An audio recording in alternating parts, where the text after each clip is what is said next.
Hello लोगोफोर नोंथांमोननि गेजेराव दासिमानि मोननैसो खौरां लाना फैलायबाय नैबे आइलड नार्जारिनि चेनेलजों स' नोंथांमोना भिडिअखौ जोबजासिम नायलांबानो जाहैबाय। नैबे थुरिबारियाव माने सासे देलायनो गोरों नाम दं। दा बे बिथाङा मुलि हरो जारहुवा बिदिनो बरहम नालि आमाय मोननायनि फिथोब आरो बेबायदिनो गोरबो सावनाय गासैखौबो हायो बिथाङा।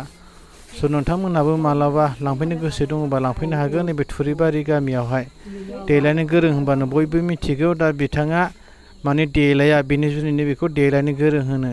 दा स' लोगोफ्रा नोंथांमोना भिडिअखौ नायनानै जाहाथे मोजां मोनोब्ला साबस्क्राइब खालामनो दाबाव आरो लोगोफोरनो शेयार खालाम, जाहाथे बयबो बेनाव मुलिखौ लांफैनानै बिदिनो फाहाम जानोखौ मोनोना। माने टाइफयडनि दा नैबे जोंहा उन्दैया माने सिथर जादों, दा बिथांनो माने मुलि लांफैदों।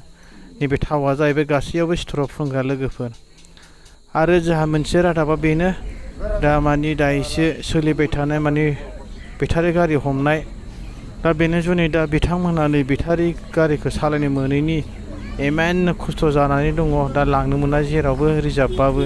दा बेनिखायनो माबा मोनसे खालामनांगौ। दा बेखौनो जोङो ज' सावरायगासिनो दं लोगोफोर।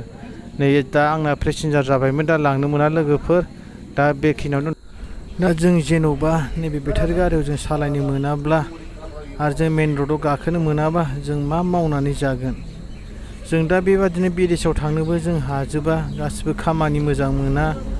दा बेखायनो जों जोंनि फैसाजों बायना लाबाय आरो बेयावबो मोनसे नस्थ'।